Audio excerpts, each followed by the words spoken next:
Welcome. My name is Nathan Aaberg, and I'm with the Land Connections Illinois FarmLink program.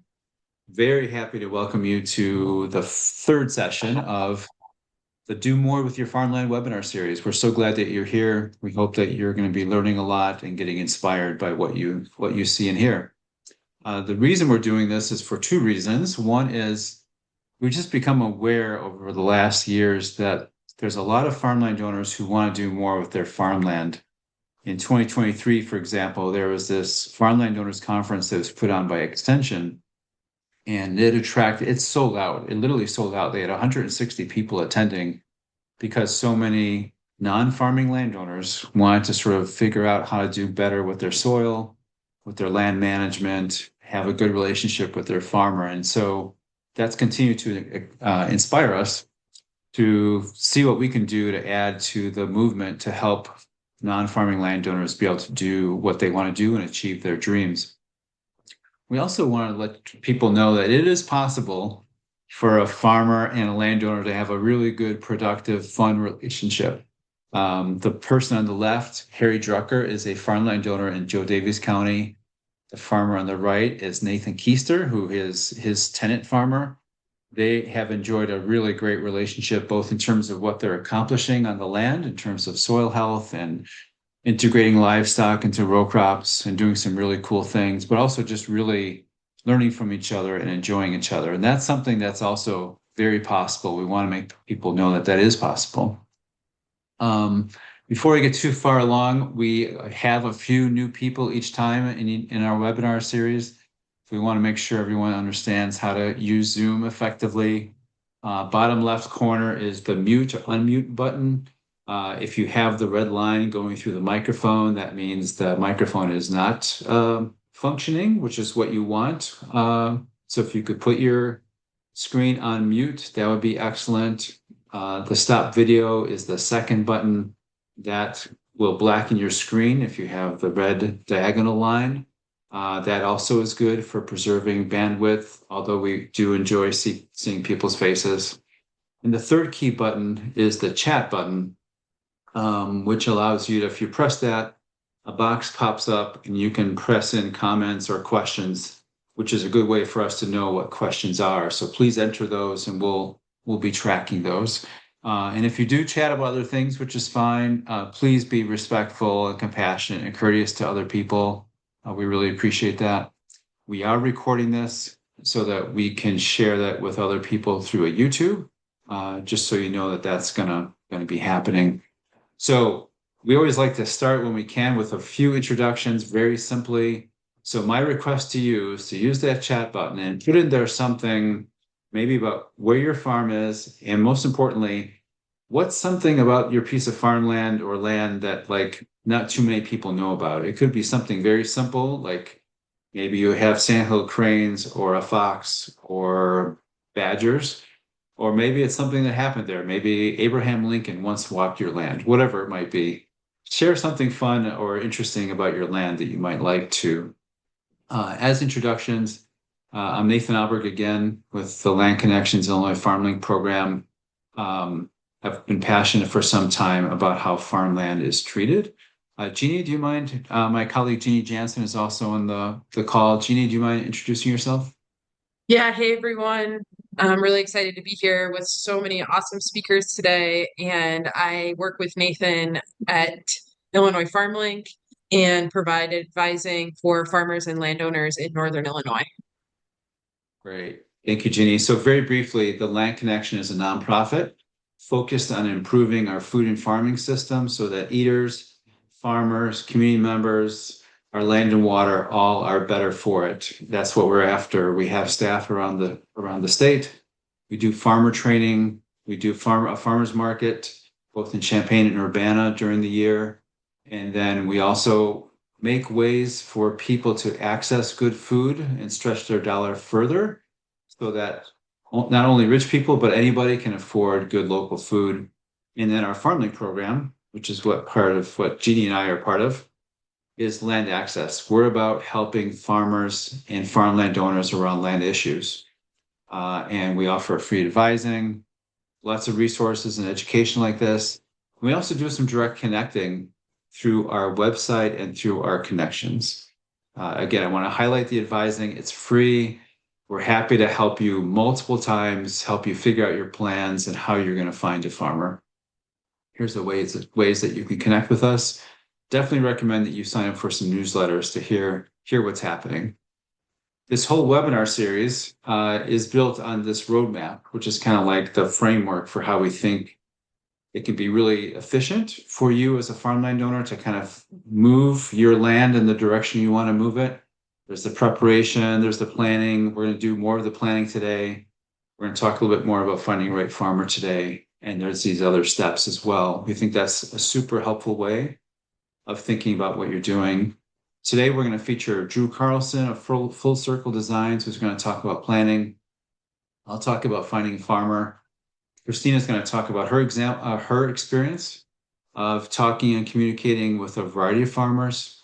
And then Brenna and Kathleen are going to talk about a really cool organization, farmland, farmer arrangement that I think has a lot of lessons for farmers and farmland owners around the state. And we're going to do some polling. I have this wheat plant here just to illustrate that our goal is not to give you every single detail of knowledge that you would need for creating these great arrangements and finding the right farmers. The idea is to plant seeds that will give you ideas, insights, ideas that things that you might not have known existed before that will give you new possibilities and new hope for doing what you want to do. And with that, I'm going to stop sharing and I'm going to ask Drew to jump on board. Drew Carlson is with Full Circle Designs. He's going to introduce himself a little bit more, but I've worked with Drew and talked with Drew for at least the last 4 or 5 years. We've worked on a project with a landowner together. What I really like about Drew is that he knows a whole lot about a whole lot of different things, from different kinds of farming to conservation. I visited his land, his own property, and it's really beautiful, integrates ecology with grazing. And he has a really good gift for explaining things really clearly. So with that, Drew, are you almost ready to go? Yeah, can you all see that I shared my screen? Is that up and running?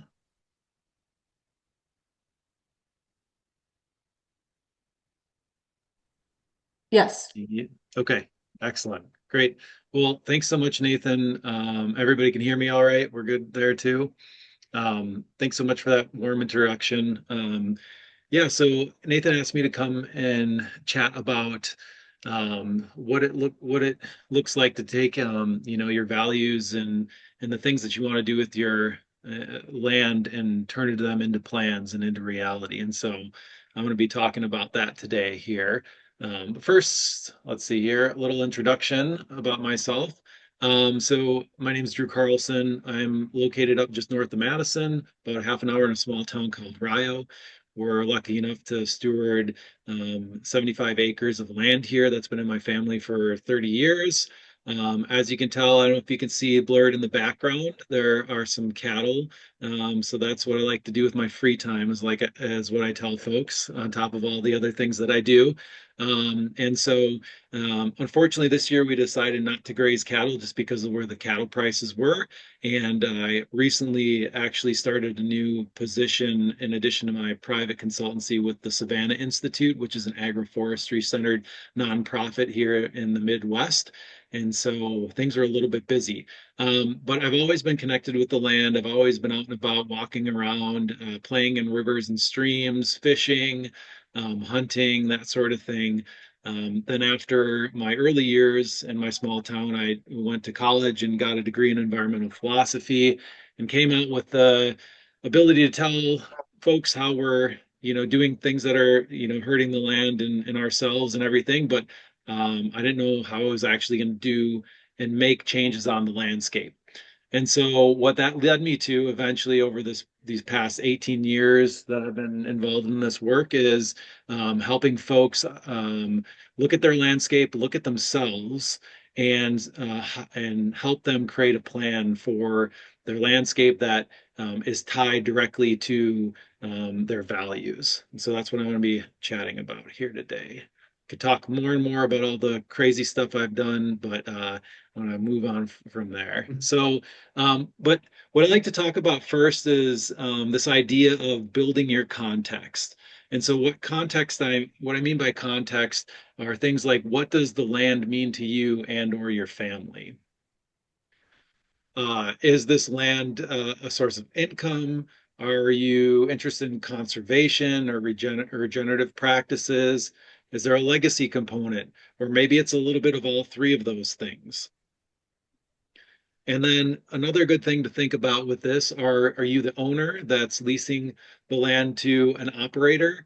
How or what's your level of day-to-day interaction on the landscape and in the farming businesses that might be happening on that landscape? Also, another good thing to think about are there other family members that are part of this process? How are they? What say do they have? What's their role? Does everybody need to come together and be aligned in order for things to move forward and for plans to come alive?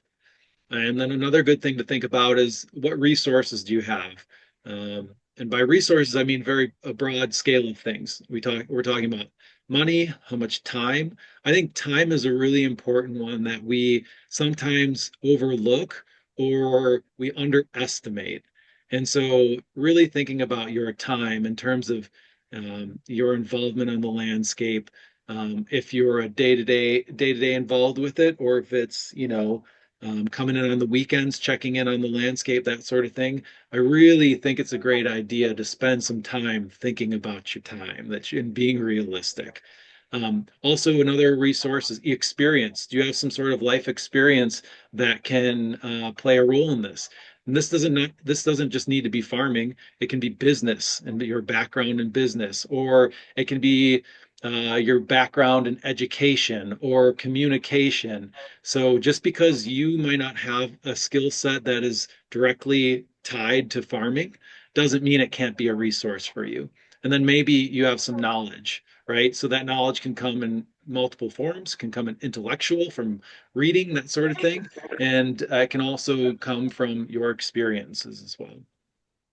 And so, why are we talking about this, right? And I know there's been some time spent talking about some of these values in these previous sessions, but why I'm talking about this again is I think it's really important to reiterate that this is setting the foundation for your plan or your ideas for your farm.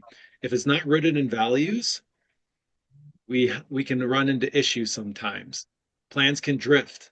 So we can start at one place, and then before you know it, with the different people involved, your plan is drifted into a different direction. So values help us root that.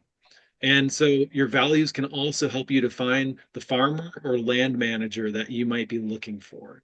These are all really important things. So next, why plan? What's the big deal with plan, right? So I've got a couple little points here that I like to go through, right? Mistakes are cheaper on paper, right?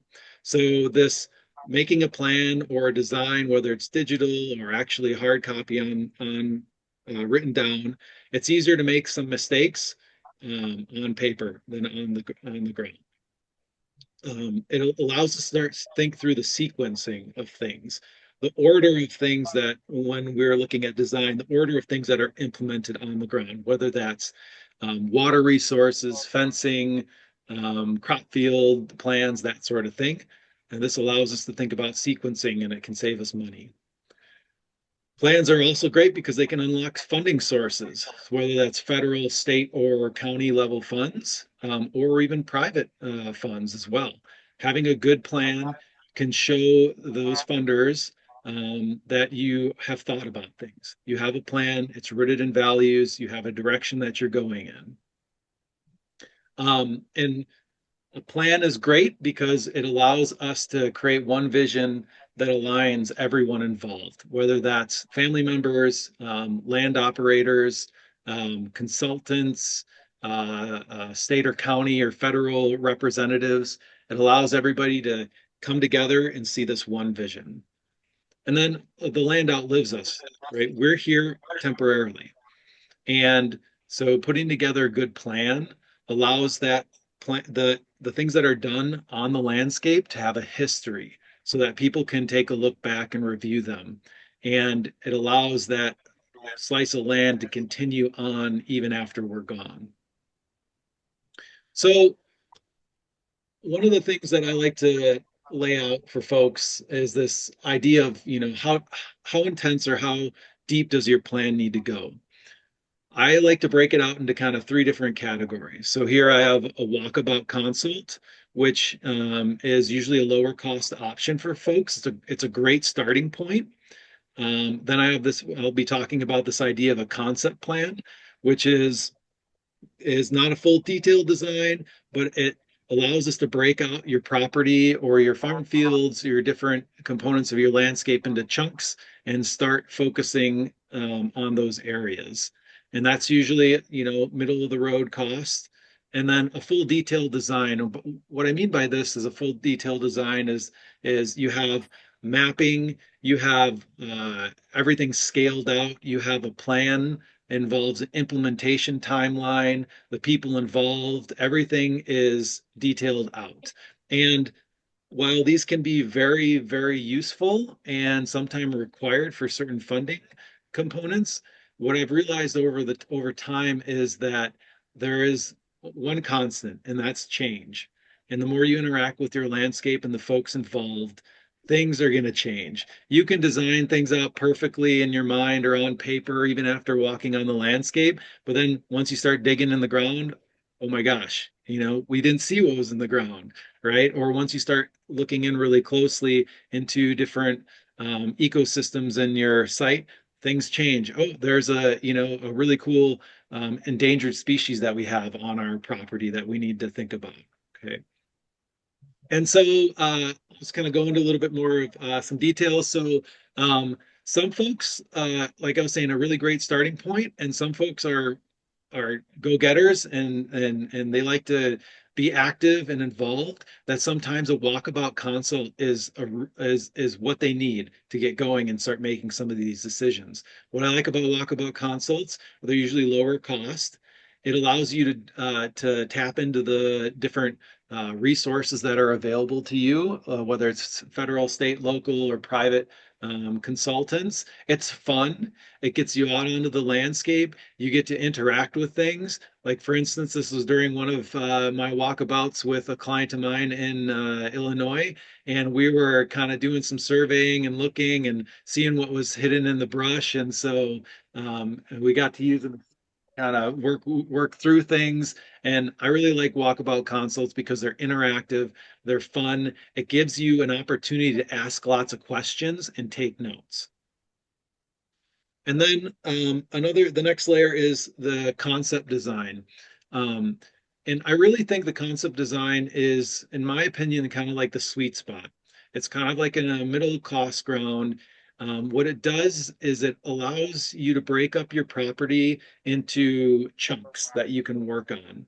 It does involve and is rooted in some additional pre-site work, such as looking at different resource maps for soil, ecosystems, wetland indicators, how water moves across the property, how wind comes in, where the sun shines, those different things. But it allows us to get to a really great point of it's chunking things up, and by chunking things up, it allows us to focus in on certain areas. Like maybe initially we're going to focus in on setting up our grazing enterprise, which is this concept design has been laid out for, where we have ideas of where fencing can go, where the water lines can go, our different types of pastures, cool season, warm season, identifying critical areas that we might want to avoid or fence animals out of, such as some of these wetland spots in here. And I really like this layer, this approach. And then we can go really crazy and detailed and deep. And if we want to look at how things are laid out in detail, and so a full detailed complex design has a lot to it. So I just wanted to show this one image. This is of an agroforestry design for a client, proposal for a client of mine in Illinois, and it involves lots of different details. So each one of these, it's hard to see, but each one of these little dots is the specific location of a tree. And all this can get uploaded to a tractor that's pulling tree planting equipment. It also IDs additional ponds or water resource locations, how where the farm access and roads are going to be. This one in particular has, in the future, they're having a solar installation on the farm. So I was able to bring that in through GIS and put it in this landscape and design around it as well. And the full detail design, like I was mentioning, is more complex, and a lot of times I feel like things change, but they're really useful for approaching a federal funding or private funding to get a really good starting point and get hard numbers. This is where, with this full detailed design, is really useful for projecting income streams from different enterprises as well. And so it can really help you think about the economics on your landscape. So one of the other important things that I like to think about, I am a big proponent of people power and diversity, not only on the landscape, but in the diversity of the people that are interacting and working with you. And so what does that look like? Well, we've got lots of really great resources out there for folks. We've got federal and state and county reps, which are wonderful resources. They're going to do a great job of helping you identify existing resource maps, topography maps, how your landscape is shaped. And they're usually come in at a lower cost, if anything at all. Many times they're a free resource, which is great. And then there's also the ecological consultant or land designer like myself. We tend to be a little bit in the mid-range of price, a little bit higher. Obviously, with many of these things, context is key. So depending upon the level of involvement, the cost can be different. So, but what I like about ecological consultants and land designers and people thinking about things differently is you tend to get some different ideas on what could be implemented in the landscape. Like for myself, I love grazing. I also love agroforestry, which is the planting of trees along with grazing or crops on a farm. And so sometimes we can kind of come in from an outside, like a little bit more out there, bleeding edge standpoint. It's always great to think about having an agronomist on your team as well. So when we're thinking about when I think about the agronomist from my standpoint, I usually like to try and find somebody who has experience or knowledge in thinking about the soil as a living entity. And so have experience with biology, soil biology, not just the physical and chemical properties, but those are still important. And the agronomist can be middle of the road costs depending upon your location and who you're chatting with. One of the things to be careful about too is, and from my experience, is hiring an agronomist that works for a company that's trying to sell something. So that's something you want to be careful about, because sometimes you don't need all the inputs, or sometimes all those inputs can have a negative effect on your soil biology. So just something to think about. They're a great resource, and I don't want to demean them or bring them down or anything like that, but it's a reality of folks out there. So we want to think about that. So land connectors like Illinois FarmLink, lots of great resources, folks that want to help you out, want to help out farmers, want to try and move things forward towards a more regenerative farm base, and ultimately they're also really great at building local communities and cultures as well. Land trust and conservation orgs are also really great. And they're usually lower costs, if any. Sometimes those resources are free, and they really do a good job of bringing in different specialists and also bringing in different ways of thinking about the structure that your land exists in, whether it's privately owned or in a farmland trust, that sort of thing that can open up and give you some options for things to do. And then a farm manager or a land manager. And so this could be your farmer that is being brought on to operate on your land. But you could also, if you have the resources, it might be worth thinking about hiring a farm manager that can take these plans and these your values and make sure that they're getting implemented on the landscape. This is, oh, sorry. Oh, Nathan, you're muted. Here you got 5 minutes, by the way. 5 minutes? Okay, cool. Yep. Yeah, so I'll go through this quick. I won't talk super in depth about this, but this is a really great, useful framework for thinking about how I like to design landscapes and on farms. This is the Regrarians platform. And so it's kind of it's in the sequence line of things that I was talking about. So we're going to be looking at the climate that we live in because that is a limiting factor. Like we get so much rain, so much cold days, so many hot days. It's where the sun moves across the landscape, and that's going to be a big limiting factor. So that's something that's more permanent that we have a hard time changing. And then we want to think about geography, the shape of the land, and how that influences things. And then from there, we can start thinking about water. Are there any ponds or different ways we can move water across the landscape? And then that can, after that, then we'll know, okay, we have our axis and roadways to think about. And then once we get that, it kind of gives us that concept design plan where we've got things broken into chunks. And then we can start thinking about this area is good for grazing, or this area is going to be for keeping in cash crops while incorporating cover crops. Then we can move on to buildings, like any future buildings that we might want to put in place, and then fencing. So fencing for livestock, and then soil. So how we can think about our soil, rebuilding our soil, and economy, and then energy. And so this is a really great way to start thinking about the different layers in your landscape. And this, like, I literally took like a 5 month course on this whole process. So I just wanted to introduce this as a way that and to show the kind of the foundation that I designed from. So I just want to go through quick on a case study. This is for an Illinois farm that I was that Nathan actually connected us through, which I'm thankful for. And so it started with an initial conversation, which led to a walkabout consult where we went onto the landscape.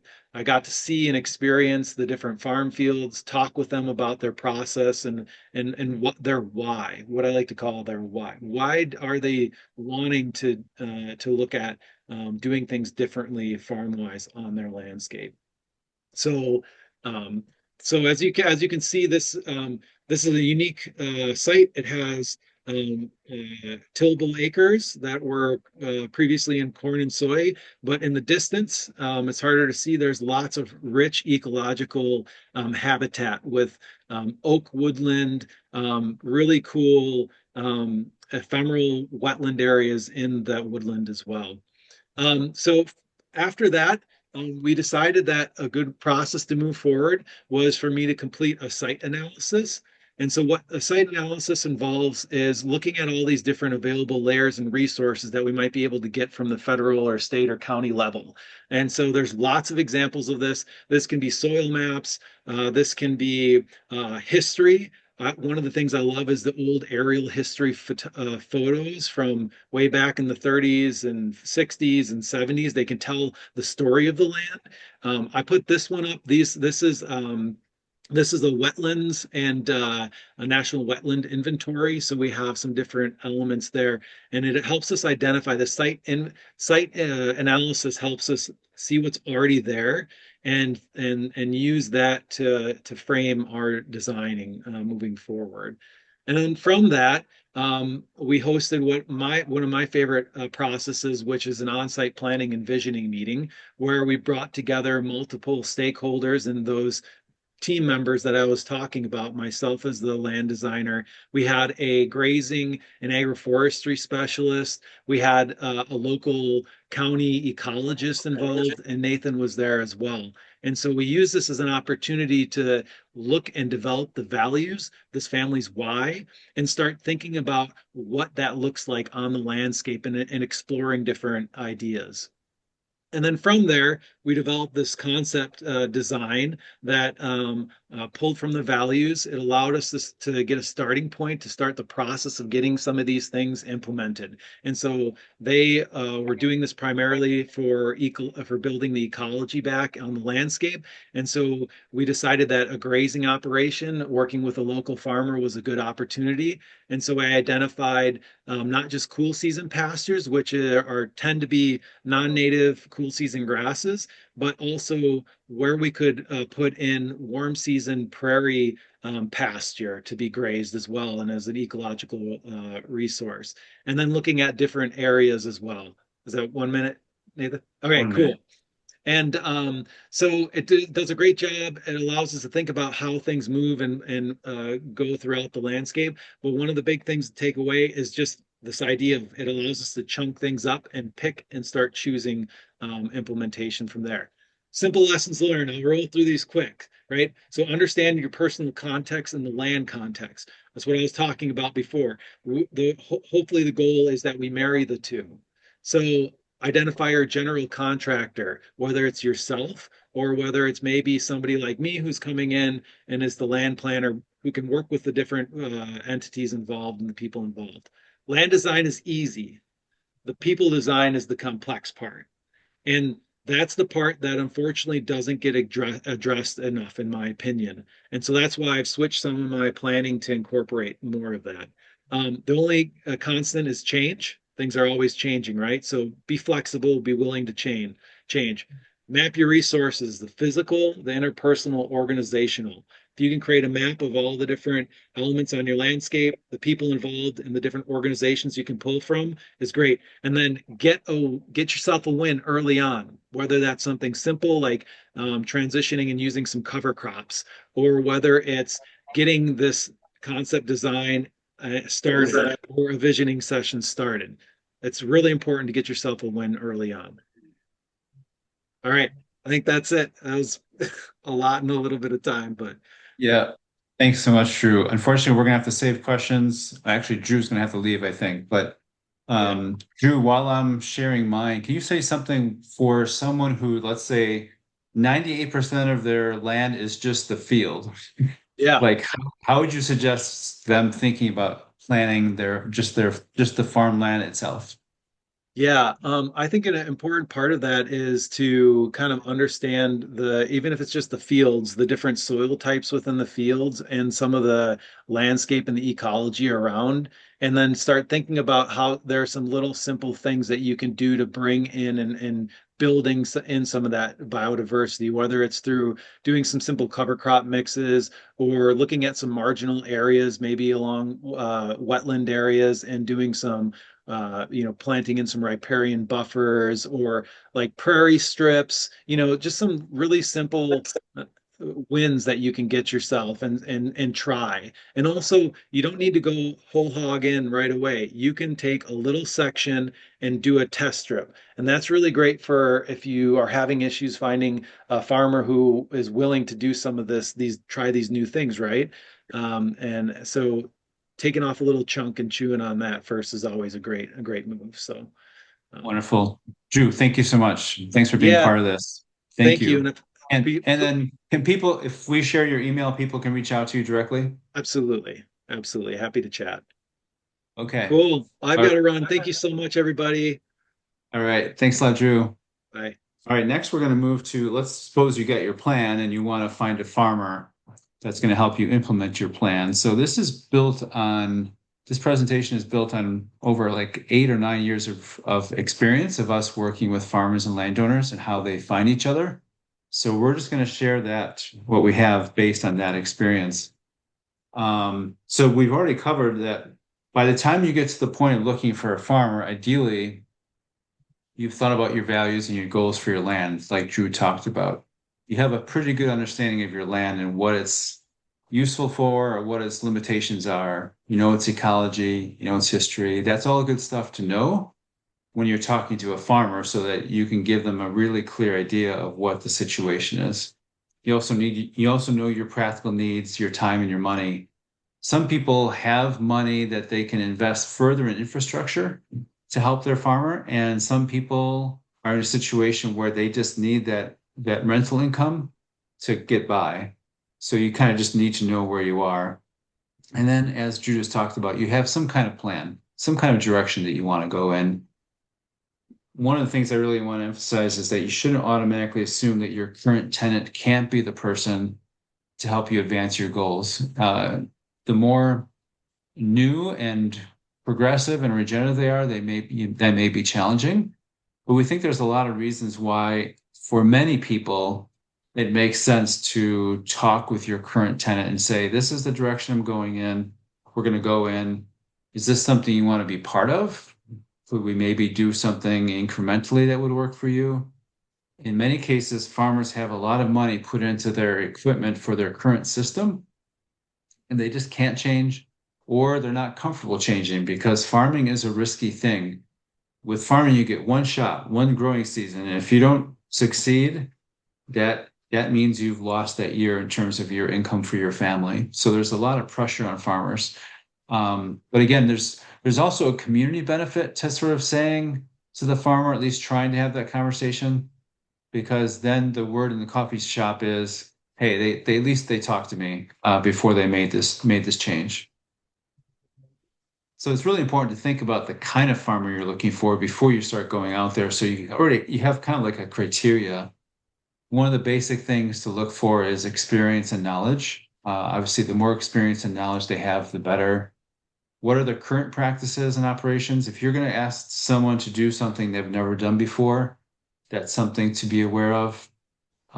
One question to ask is, do they have the capacity to give your land enough attention? So if you have land that you want to keep in row crops and you've got a person who's farming 5,000 acres and your property is on the outer edge away from all of the other parcels of land that person's farming, it might be a little challenging for them to get out there and give that a lot of attention. On the other hand, if that person's farming 300 acres and you're right next door, that's pretty reassuring.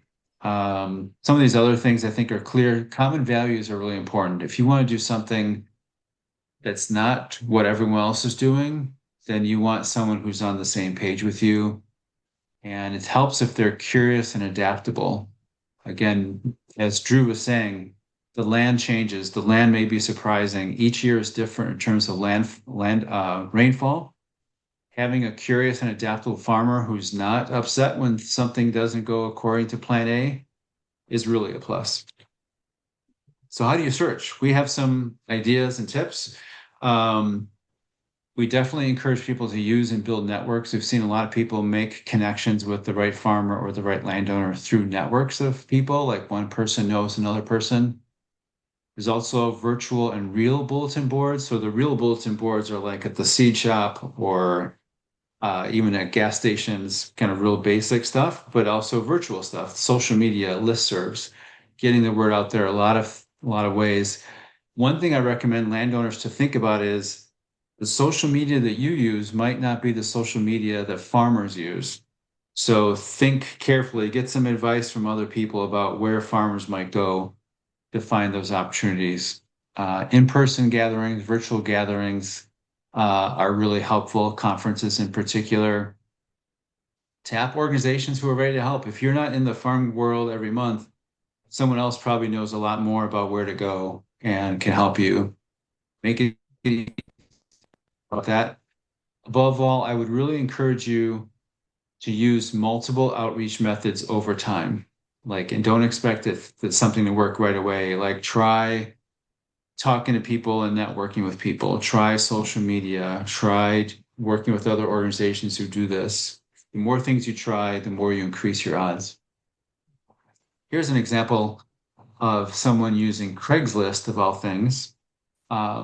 This had been a dairy farmer who shifted to organic grains in Wisconsin, had 950 acres, and he was looking for someone or some people to kind of transition the business to over time. So he put this out on Craigslist.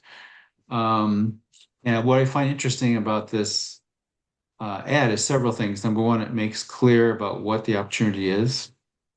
He makes clear in the second paragraph that he's looking for someone with mechanical aptitude and maybe some unique marketing ideas. kind of gives a sense of where they're going with it. And then at the very last sentence, if you look at the very last sentence, it says send resume, work history, and personal message why you want to belong to the organic community. If he was offering a 5-acre parcel, like it would not make any sense to ask for a resume and work history and personal message. But because he's offering such a significant opportunity, it does make sense to sort of ask for that work history and resume. And the good news is that this actually turned up a couple in New York City, of all places, who moved to Wisconsin, and that situation, that transition worked out really well. As far as making the opportunity easy to share, encourage you to at least have like a 1-pager maybe, or even a paragraph that you can send by email. Here we've helped a farming couple with land create a 2-page PDF that they could share, and it really explains the opportunity, explains the infrastructure and everything else. Oh, definitely want to check out FarmLink programs and other farming organizations that have lots of connections. They can be super helpful. And I use this diagram just to highlight the fact that there are people, and then there are people who are at the hub or at the center of big social networks. And if you can find the right person who knows lots of farmers, that can be really powerful. So there are bankers, especially bankers who are in the ag world, can be super helpful in terms of knowing lots of farmers who know other farmers. Real estate agents are super well connected, again, especially someone who knows agriculture in that community. If you're looking for a specialty grower, like a vegetable producer, a fruit grower, maybe a grazer, guess what? The farmers market manager for local farmers markets knows not only the farmers who are at the market, but other farmers who want to get into the market. So if you can talk to him or her, that can be super helpful. And then finally, believe it or not, there are certain farmers that are super well connected, and farmers, like many farmers, not all farmers, but many farmers, like helping each other and like helping young farmers. So finding the right farmer contact can make a big difference. Jackie Davis, who's the landowner on the right, Will Glazik, who is her farmer on the left, they found each other at a conference. So I would highly encourage you to check out conferences. She was determined to get a better kind of farming on her land. And she ended up going to this conference, organic graining conference, and she heard a farmer talking to some other farmers about cover crops. And Will Glazik's voice happens to carry extremely well. So she had the gumption to go up to him after he finished talking with them to sort of say, hey, I'm a landowner. I'd love to hear more about what you do with cover crops. Little did they know that they were like 15 miles away from each other. So that has worked out extremely well. They have a crop share lease. There's also some other little wrinkles. Can't guarantee this. If you're just looking for someone, if you're looking for someone who's going to do cover crops or something basic, this won't help you. But if you're looking for an organic farmer, there's an organic farming integrity database offered by USDA. And if you put in the state, it'll show up all the people, all the farmers that have been certified organically. And you can kind of track people down that way. There's also Drift Watch. There's all these little special tricks. Drift Watch allows farmers to register with the system so that if anyone's spraying or applying spray, they know that there's somebody nearby who is concerned about pesticide drift. And if you click on a flag, that would then give you information about that farmer. That could be an interesting way of seeing who's around you that's concerned about pesticides. So you've been doing the searching, starting to hear from people. How do you kind of assess a person and figure out if that's the farmer you want to work with? Obviously, you've got your criteria. One of the things we encourage people to do is you don't have to have, when someone calls you, you don't have to invite them out to the farm the first thing. You can have a phone call, you can have an email exchange, you could do a Zoom. There's lots of ways of initially filtering people who meet your criteria or who don't. So feel free to use that. Take your time, especially if you envision a long-term close relationship.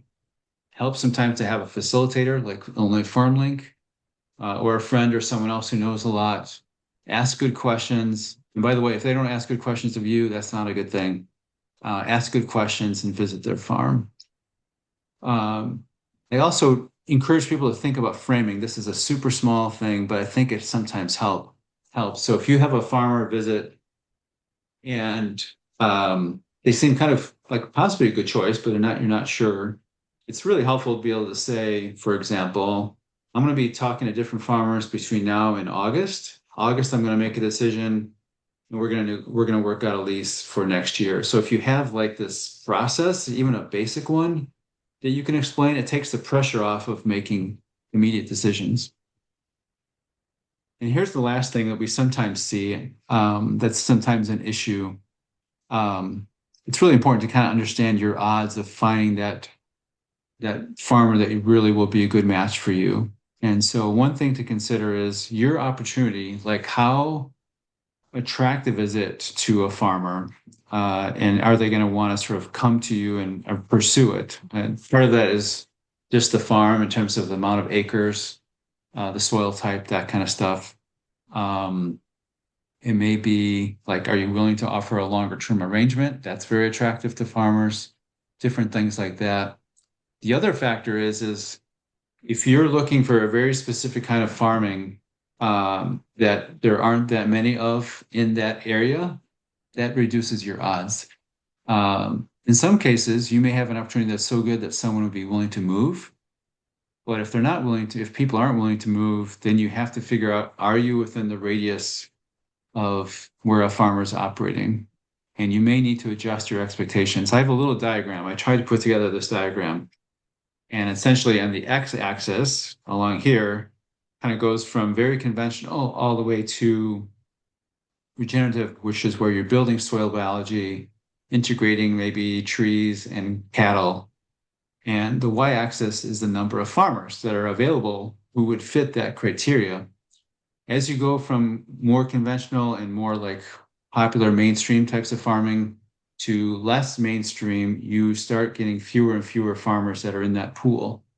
And we had a case, for example, of a landowner in a very sparsely populated county in Southern Illinois, where she was dead set on a regenerative farmer somewhere out here, who wouldn't use chemicals, integrate a lot of practices, which is fine, which is great.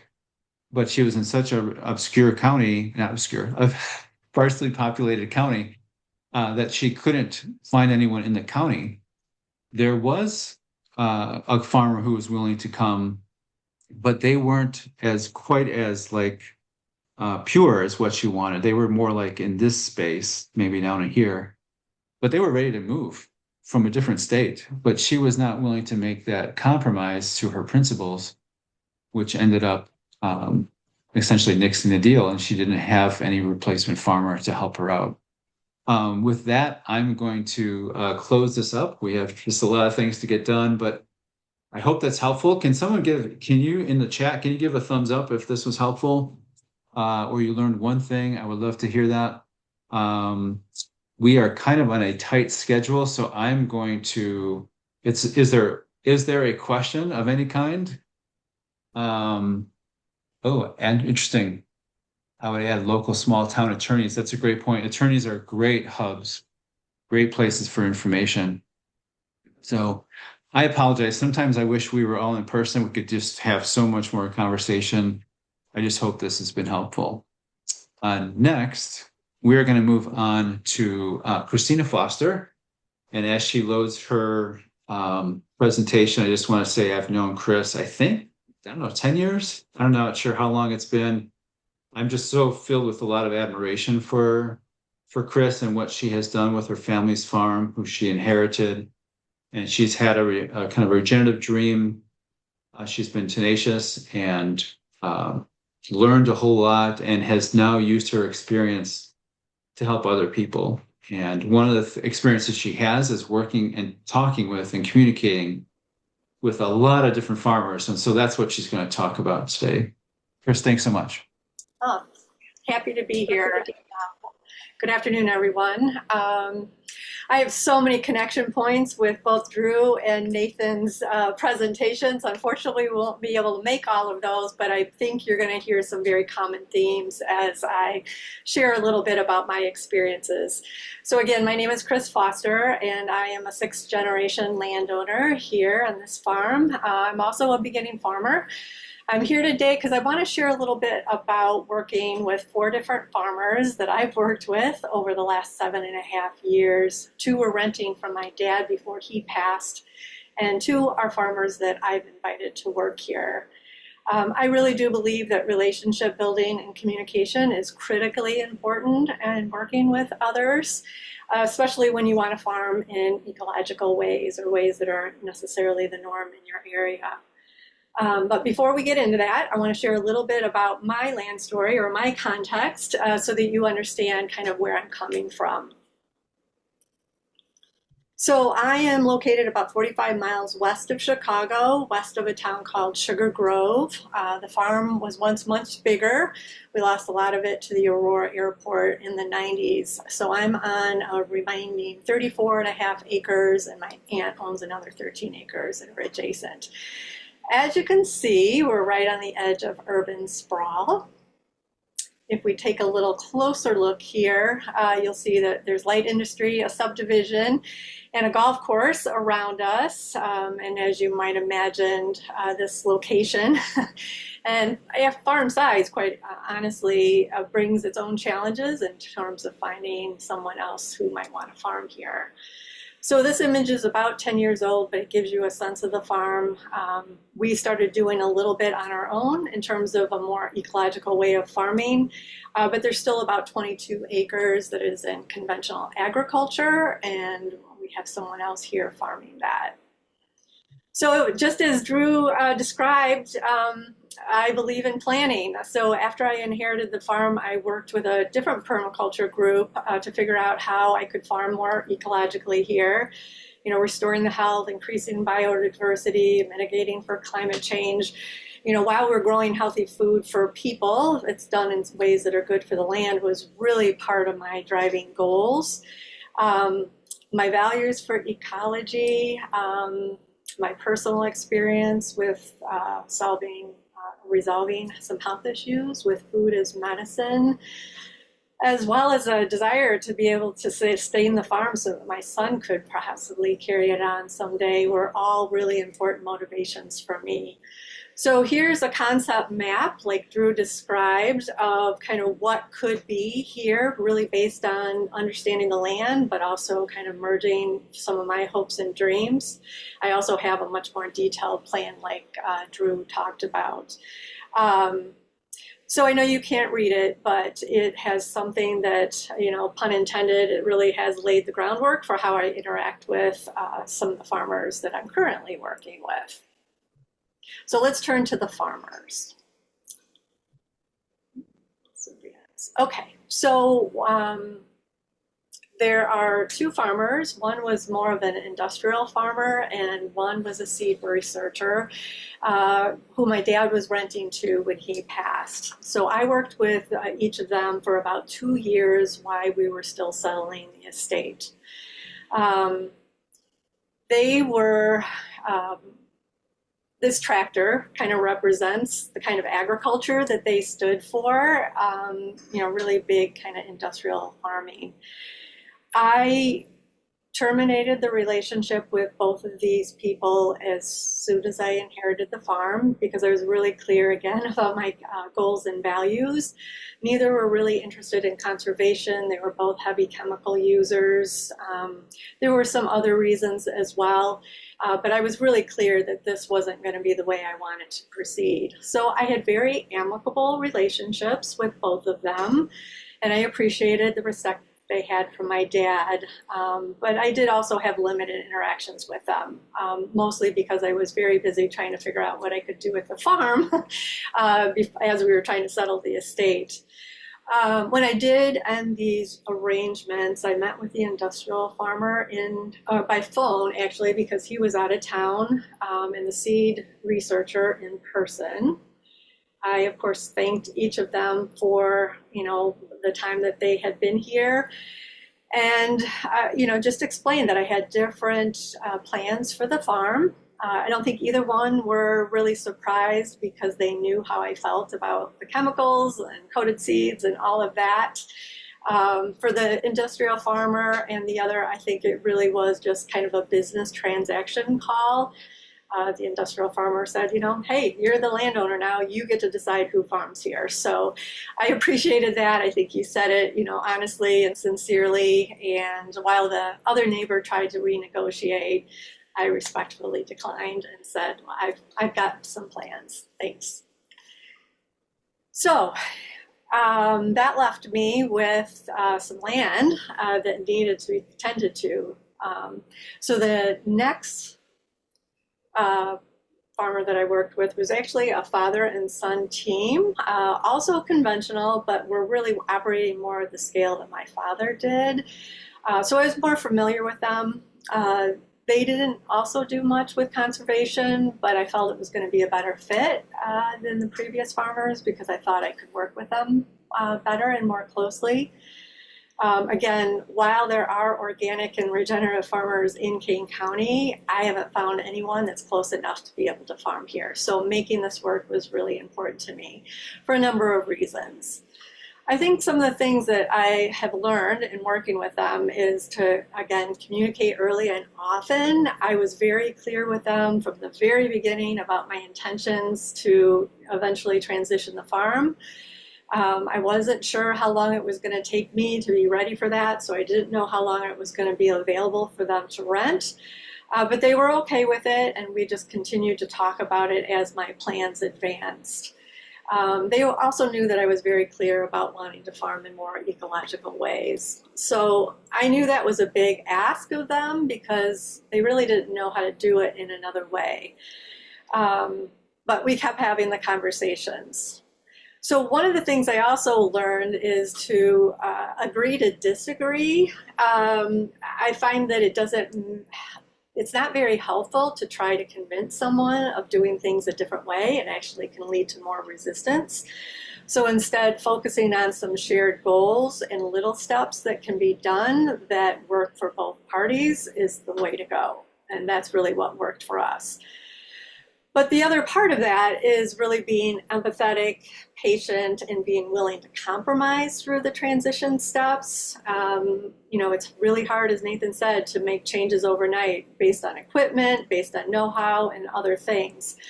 So being able to, kind of talk each year and ongoing about how we can reduce some of the chemical inputs and even tillage. And this year they actually planted oats where we started a market garden so that there would be absolutely no spraying around that. So small steps, but we did make some steps in the direction that I was hoping for. The last farmer that I'm going to talk about is a market gardener, and Nick and I found each other through FarmLink. We both had profiles there. By the time Nick and I connected, I had a much clearer vision for what I wanted to do with the farm. And when we talked, it was really clear that we shared many beliefs about health, human health, farming ecologically, and wanting to grow nutrient-dense food in ways that are good for people and the land. So one of the things that really stood out to me was that we focused on developing a relationship first around some of those shared goals and values. We took probably a good 8 or 9 months just getting to know each other, talking about what we could do together, how we could collaborate, and eventually coming up with a plan to pilot the market garden this year, including an arrangement, what that looks like. Because this was not a tenant landowner situation, it was truly a collaborative effort. So really working on that relationship, having that good communication, not only at the beginning, but as we continued to make plans for how we were going to be able to work together. And as I said before, being empathetic and adaptable. So as we went along, really, talking to each other about what we were doing and how we were doing it, and both being willing to adjust as we needed as we went along. So, and again, just remembering that this has to work for both parties. So being totally flexible is important. So I guess what I've learned from working with these 4 farmers, especially the 2 that I've been working more closely with, is be in relationship first, develop the relationship, because when the relationship is good, the communication is a little bit easier. Be clear about your goals and values and be ready to act on them. But be patient, right? Be in continuous communication. It takes time to figure things out. Sometimes get to know each other. Be empathetic and patient. Takes time to make changes, and be willing to be adaptable to find something that really is a common ground for working together. So I'll leave it at that. Thank you so much, Chris. That was really good. Do we have any questions? We have a few minutes here. Does anyone have any questions? Is anyone right now in a tenant relationship with a farmer, and do they have any questions about that relationship or what's working well? Would love to hear any thoughts and comments about Chris's presentation as well. Oh, we have a question. Go ahead. You can say your question. Okay, can you hear me? Yep. And this is a question that probably is going to spread beyond Chris. Wonderful presentation so far. Loved everything here. My question is about the sort of arrangement that someone has with a tenant, ranging from strict annual cash rent, that's it, to a spectrum that goes into shared everything, shared, someone's operating and someone's owning, but sharing inputs and outputs. And I'm from Iowa, and I'm farming. I farm. I grew up in Illinois, but what's happening in Iowa is vast majority strict cash rent, very few of these. And what we're witnessing and trying to reconcile, like how to address, is in this situation, much, much higher chance of the landowner being completely disconnected from what is happening on the land and losses of probably the greatest asset that they have. Whereas this is almost by its very nature required connection and the communication that you're talking about, all the things. So I'm just curious, about that question, and if you have any thoughts on that or what your experience has been. Thank you. Chris, why don't you take that first? Yeah, Thanks for the question, by the way. Yeah, thank you for the question. I totally hear you, and I'm working through that right now, right? My first 3 relationships were a cash only rent. It was the farmer that's doing conventional now is also a rent base, but it's much more collaborative in many ways. They've helped me in other ways besides just caring for that part of the land. But my connection with the market gardener is that full all the way. I mean, we are both bringing bigger assets to the mix. We're both involved in the production. There's a lot there. And we're just figuring it out. I'll be honest with you. I looked and looked and looked for examples of agreements, to get us started. And I found lots of good agreements, but none that really went as far as we're trying to go. So if you find one, let me know. But we're in the process of just kind of developing it, But we'll say that all that relationship building and all the communication is the groundwork for allowing us to go forward, even though that's not finalized and signed off on yet. So that, I guess, would be my 2 cents about that. And I would just jump in and say, it's funny, so funny you brought this up, Jody, because in the last 3 or 4 years, we've had a lot of landowners contacting us with exactly that kind of request. And we keep, for the ease of marketing and for explaining what they're looking for, we want to put it in a box, but it's not something you can box because you're looking for something mutually dependent, a lot of interaction, sharing of resources, sharing of risks. I mean, crop share leases are a form of that, but I think what you and Chris have been looking for is something even deeper than that. So I think I would say for the land access world, like we need some more studies, some more like case studies. We need different things that can help other people figure out how to make that arrangement work. Because one thing that farmers are afraid of is like, if I don't understand exactly what guarantee I'm going to have of land access for more than a year, like it makes me nervous. And they don't understand how they know leases, they know owning land. This more complicated interlocking relationship is just harder for them to figure out and make sure that they can actually depend on it for the sustenance of their family. So I think it's a growth area. I think it's really exciting, but I think it's also super complex. So thanks again for that question. It's really good. And unfortunately, we're going to probably move on to the next presentation. We can circle back to that maybe at the end of this session.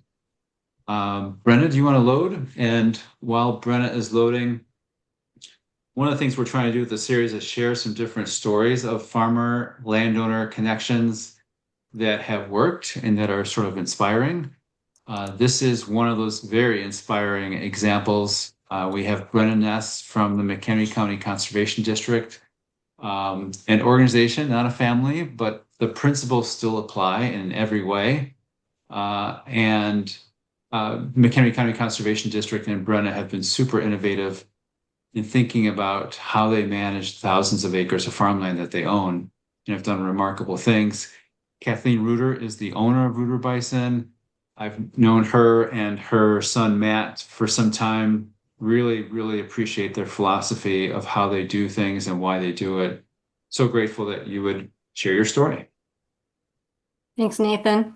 Well, good afternoon, everyone. I'm Brenna Ness, and I'm the working lands ecologist with McHenry County Conservation District. And the district exists to protect open space and preserve wildlife habitat, as well as provide opportunities for public education and outdoor recreation. So, conservation is our focus. And the district has protected about 26,000 acres in McHenry County. And currently about 20% of that land is in agricultural production and leased for row crops, hay, or grazing. Kathleen?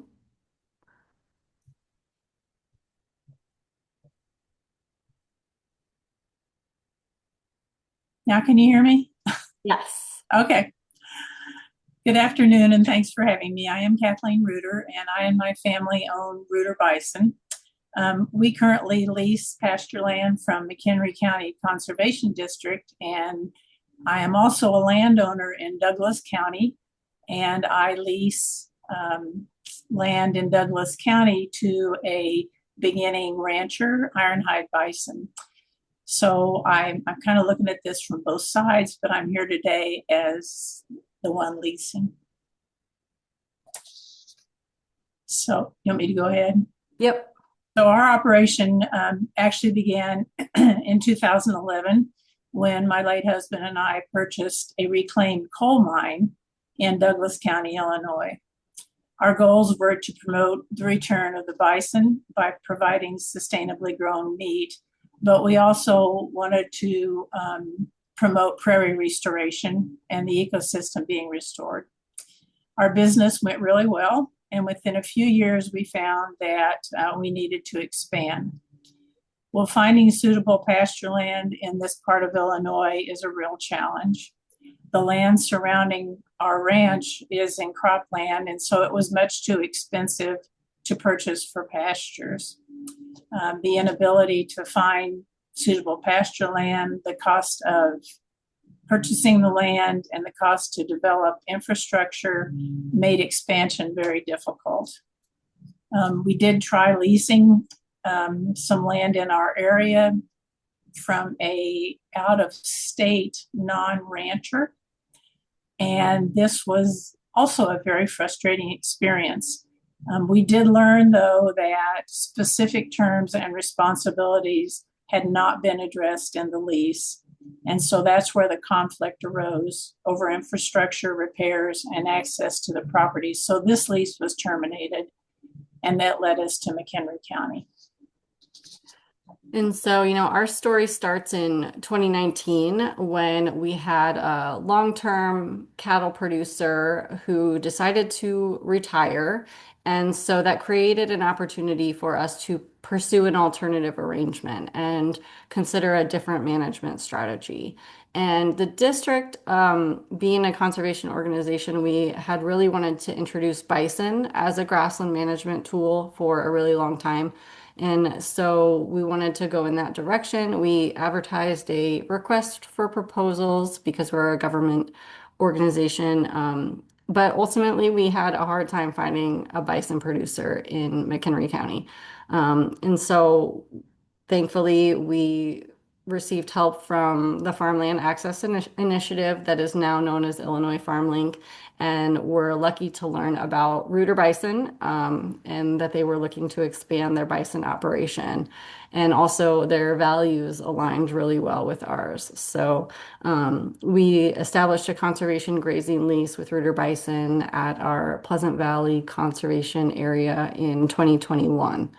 And that is a partnership that allows us to use regenerative grazing to help manage the prairie ecosystem for the benefit of grassland birds and other wildlife, while also supporting the rooters' goals of producing a healthier and more sustainable source of protein.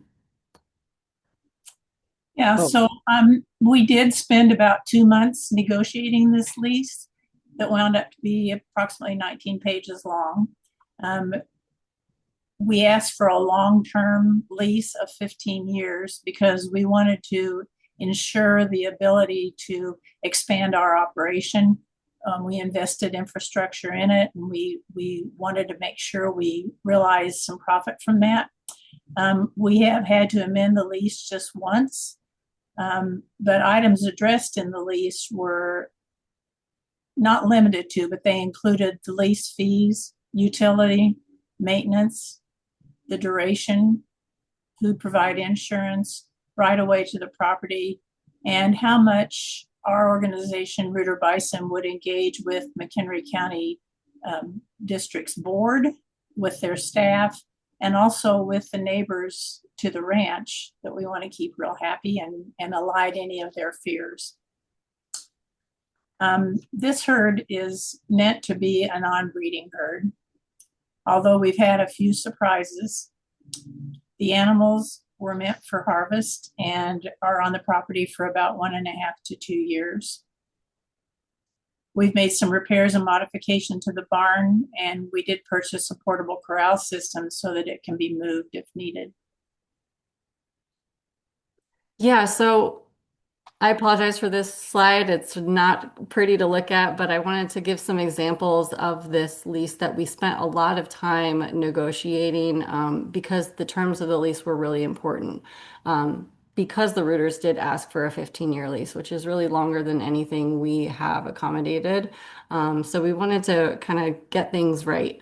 And so some of the unique components of the lease are provisions for improvements or the cancellation provision. So because the Rooters did invest a lot of money up front for new fencing, the corral system, they wanted assurance that they wouldn't lose their investment. So we did negotiate a lower rental rate to offset their investment. And we also included a provision that would require the district to pay back their investment if we were to cancel the lease. And that was using an incremental structure. So we would pay back 100% if we canceled within the first 5 years, 50% if we canceled in the second 5 years, and then 25% in the last 5 years.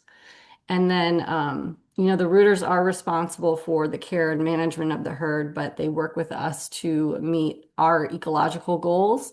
And so we included language in an exhibit of the lease to guide our expectations for things like stocking rate and grazing impacts to help meet our ecological goals. And then the district also prepared the site for the Rooters by removing the old barbed wire fence and clearing out some old feeders and waterers that were utilized by the previous tenant. And then we also made sure that the Rooters had access to electricity and water, and actually maintaining access to electricity and water are conditions of the lease.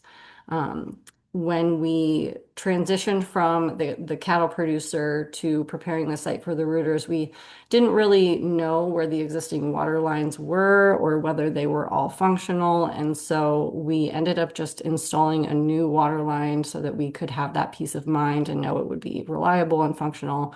And so the rooters purchased and installed the waterer to connect to that water line. And then the rooters paid to install new fencing and a corral system and a waterer. And Kathleen, I'm going to transition to you. Okay. So prairie conservation was one of the things that was really important to our family and our organization. And we wanted to work closely with McHenry County to promote the pasture health so that our animals are in as natural environment as possible. McHenry County does do periodic studies on the land and the animals out there, the wildlife out there, and that's helped us in managing our own animals. Mostly we communicate with McHenry County through emails and text, and that has worked very well for us. We do have ranch hands that care for the animals on a regular basis, and they're available. It's another means of communication if needed with McHenry County since we do not live in the area. And several times a year, we partner with McHenry County to present educational programs, both to the public and online. Yeah, and that was actually something that we included in the lease as a provision that the rooters would commit to doing public programs with us.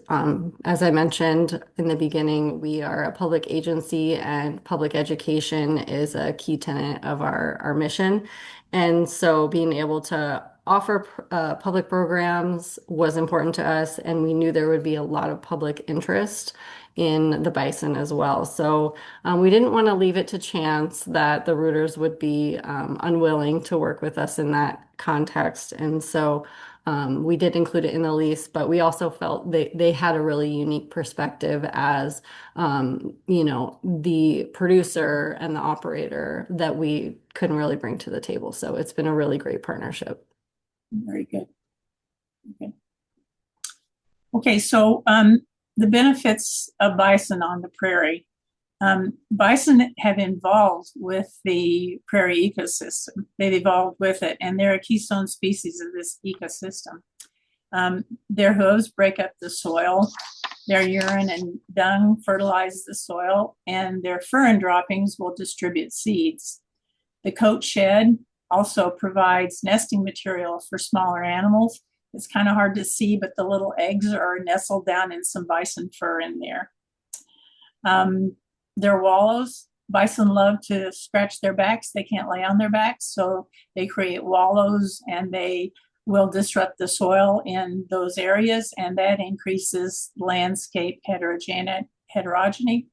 And it does provide habitat for smaller animals that otherwise would be absent. In the winter, maybe more in the Rocky Mountains than down here, but they can find grass through 4 feet of snow. So in finding the grass, they create highways and alleyways for smaller animals to make their way through the deep snow. The benefits to us is leasing requires minimal upfront cost, and so more funds could be used for the animals. There was a flexible commitment as far as the lease because it can be tailored to each individual's specific needs. We did have access to existing resources such as the utilities to tie into the roads, the barn, and the wonderful restored pastures. It did give us the opportunity to expand some sales into a new area of the state. And it felt we could support our goal of contributing to the restoration of the prairies. So the district is really primarily interested in the ecological benefits of bison on the landscape. And so we have been doing soil testing. We do grassland bird surveys, and we also do some vegetation monitoring. And We've been really pleased with the results of having bison on the landscape. Just in the last 5 years, we've seen more biological activity in the soils, more variation in the vegetation structure, which you can kind of see in this picture on the left, where some grasses are grazed shorter, where the forbs or the flowers are not grazed at all. And that was really the component that we were missing in our other land management was, this grazing that would create this habitat structure that grassland birds really need. And grassland birds are a major focus of this project because this is a group of species that's seen the highest declines of any group of birds. And after 5 years, we've seen really great responses from bobolink and dick thistle in the bison pasture as well. So those are exciting results for us. You can see in this sort of grainy photo of the bison herd, there's a bobolink in the foreground. And I think these are just really cool birds. As I mentioned, they are declining throughout their range. Maybe you have these, in your pastures, they have a unique R2D2 like call and this striking yellow cap. And without these large grasslands, these birds just would not exist here. So it's been really special to have achieved this goal of having rooter bison bring bison back to the landscape here in McHenry County. I just include this slide for some of the benefits that Kathleen already mentioned for her market expansion, and they've been able to sell their meat both in McHenry County and beyond as well. Do you want to take over here, Kathleen? Yeah, so we've learned from our mistakes, so we continue to learn from our mistakes. I think our previous experience with leasing taught us to be very specific in the lease details. I would highly recommend that anybody interested in doing this hire a lawyer that's knowledgeable in leasing and in agriculture and is specifically knowledgeable to your state. The lawyer or the people that we had leased to previously lived in California, and California laws are much different than Illinois laws. So I think having somebody local that knows agriculture and knows state laws is just of utmost importance. Other things we learned, all the books said that bison won't breed until they're 2 years old, and that's not true. We've learned that, and so we've had to adjust our harvest schedules to remove some of the younger bulls before they get to the breeding age. The other thing is that we've had to change our handling techniques. I love to say that our bison are so happy in these huge, beautiful fields. They don't want to come up to the corrals anymore when it's time to work with them. So we've had to do some conditioning to handle the bison a little bit differently. We don't contact them. We don't go in with them. It's the learning experience, and every time we have a roundup, it becomes a more learning experience. So being flexible is so important. And then communication, I think open communication is so important. The leasing contract has been a really good fit for both as a business and both as the leasee and down here, the leaseor. Open communication, continue to be flexible, adapt to new situations, don't get your feelings hurt. Don't believe everything you read. Get it in writing with a lawyer. Yeah, so I think one of the things that really has made this arrangement work so well for us has been working through everyone's expectations and priorities early on in the conversation so that there weren't any surprises down the line. And just some examples of that. So as a conservation organization, we were concerned about whether the bison would rub on the oak trees that are inside of the pasture and whether that might affect the health of the oak trees. And so we kind of agreed to use an adaptive approach and just monitor and see what happens. So we go in every year and assess the health of the oaks, make sure they're not declining in health. And what we found is that the bison do rub on the trees. We see the hair there stuck in the bark, but that the oaks have not been negatively affected by that behavior. And also doing some more research, learning that the hair left on those trees is a really unique and a valuable resource for birds and small mammals to line their nests with.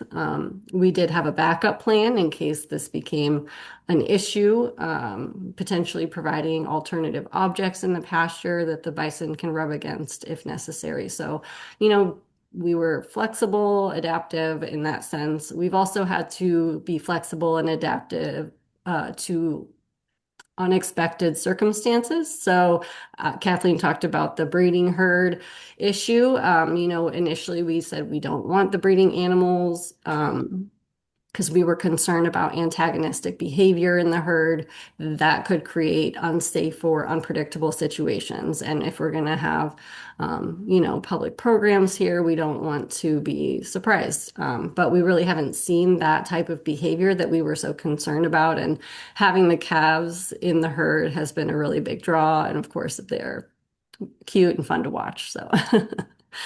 As I mentioned, we negotiated on the rent, and we also the district ended up paying for a fence expansion. So the rooters installed the initial fencing, but we really wanted to grow the prairie pasture and expand the area that was being grazed. And, if it was going to happen on our timeline, then we kind of needed to make some, exceptions to our original plan. And so we ended up paying for that fencing as well, because it was more important to us to get bison grazing on that land. So, as the landowner, I think it's important to meet people where you're at or where they're at.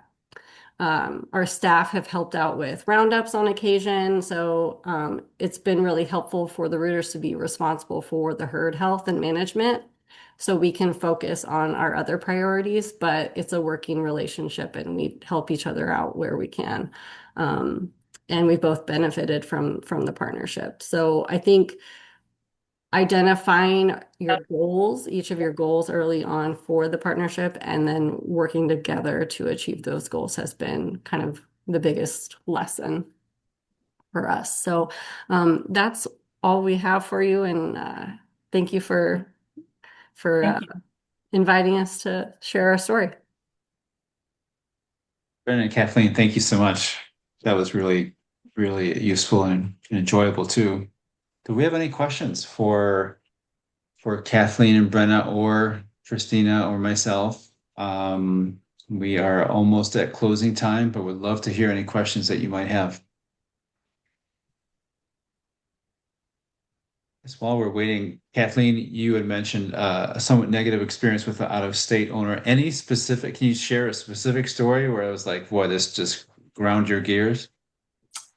Well, one of the biggest things was there was supposed to be water access to the property, and the very, very old water lines broke outside of where we were renting. So we're responsible, kind of like with your house, we're responsible from the sidewalk in, city's responsible from the sidewalk out. This broke from the sidewalk out and he refused to do anything about it. So we were without water and we already had animals on the property. There had been quite a bit of deer hunting going on in the area prior to us putting bison there. And he wanted that to continue, and we just we couldn't have it. So those are two. There were many other little things, but those are two big ones. Excellent, thank you. We're actually going to run a quick poll for all the attendees. If you don't mind responding very quickly, that'd be so helpful to us as we try to understand our impact and continue funding from supporters and grantors. So Jeannie, if you don't mind running that. Any other questions and feedback? We have a question. How is the Conservation District manage any concerns about a quasi-public entity using resources to benefit a private enterprise? Any pushback from the community? Brenna? Yeah, so no, not really. There's been previous examples of this with our farmland leases. We've been leasing farmland for decades. Historically, it was primarily row crop agriculture, and as our conservation priorities have shifted, we've seen how agriculture and conservation can work together. So we have kind of prioritized finding grazing partners more recently. But as a public entity, taxpayer funded, we use any income from our agricultural leases to forward our conservation goals. So it's all kind of works together. Thank you, Brenna. Thank you so much for that. Jeannie, by the way, can you explain how to use the poll? Because I think some people might not know that they could keep scrolling down. It looks like Jody also has a question if we have Oh, time. great. All right, Jody. Can we? All right, go ahead. Yeah. We're about to close. Yep. I didn't want to, like, if others had questions since I already asked one, but Sure. my question Yep. is, so the project that was just talked about, so one of the things that we are surprised at and witnessing is that CRP ground that we are soil testing relative to other types of ground, we would have hypothesized increases in soil health, gluten or aggregate stability, and carbon, organic carbon. And what's aggregate stability is there. Organic carbon is surprising us that it's not doing better on long-term CRP. And so the hypothesis is that it's the absence of the feet, of the hoofs. And so and actually on our farm, we have moved 2 to 3% cropland to an average of 6% carbon with perennials and hooves in 10 and so that's sample size of one. We do a larger sample size in our area, but we were not expecting CRP, long-term CRP, to not be better with carbon. So I'm curious about that, if you did soil tests or if that's a part of your program. So I've been doing some soil health monitoring for about 5 years now, and I find very similar results. Our restored prairies have low organic matter. They seemingly are not as healthy as sometimes even our cropland that gets a lot of inputs, but especially compared to our grazing land. And I think you're right about the need for having grazing in terms of cycling nutrients and creating more biodiversity in the soil. But the other thing that is also worth mentioning is that native plants really don't need the same types of soil as, the soil that we sometimes associate as being healthier. And so prairies often seem sort of deficient in some of those things, but the ecosystem is healthy. It's just kind of a bit of a shift in the thinking. But as for being CRP ground if it has native plants in it, it's probably doing just fine. Would those things change if you added grazers? Yes, absolutely. So I think it's just sort of different ends of the spectrum, and both are healthy in their own way. That's great. I actually we're going to close it up, but I wanted to actually ask one quick question to Jody in case how would you explain what aggregate stability is and why that matters? Yeah, we're testing it today, actually. So if you take, you can do this yourself. If you take a vessel of water and you collect soil and break it into little centimeter chunks, let them fully dry, and then put them in the water. If it's good aggregate stability, they will hold together, even in water. And if it's not good aggregate stability, they spread out and fall apart. And the reason for that is because the soil health, as you mentioned, Brenna, the microbes are not there producing the glues that glue the particles together. If they are there and it's healthy, they will hold in the presence of water. And there's a awesome phone app. Anyone can do this on their own that is a result of tons of research by the Soil Health Institute I think they're out of Georgia, but it's the Slake Test phone app, and you can with your phone you can just do that simple test. Anyone can do it, and you can get a number and relative number for aggregate stability with that. Thank you. Yeah. Thank you very much, Jody. So essentially, aggregates are like those clumps of things that make up good, healthy soil, because as we learned in the second session, 50% of your soil should be open pores that can hold air, water, and air, which allow for soil to absorb water, and it'll also allow the microbes to move around where they want to move around and survive. So if you don't have that aggregate, that architecture, Yes. you're not going to have the life either. So, and the life makes the architecture. That's right. It's absolutely. If they're not there, there won't be architecture. Absolutely. So with that, we are going to officially close. This has been a fascinating conversation. I want to thank our presenters, Brenna, Kathleen, Chris, and Drew, who's no longer there. Want to thank everyone for attending. We will be sending out a recording to all the attendees and registrants, so there'll be more there. If you have any questions, you want to learn, make contact with anybody or find out other things, please do reach out to us. Jeannie at thelandconnection.org is a good place. JEANNE at thelandconnection.org. Thank you for your kind comments. Thank you for attending, and good luck in what you're doing with your land. Please persevere. Please ask for help. There's a lot of people who are ready to help you. Thank you so much. Have a great day.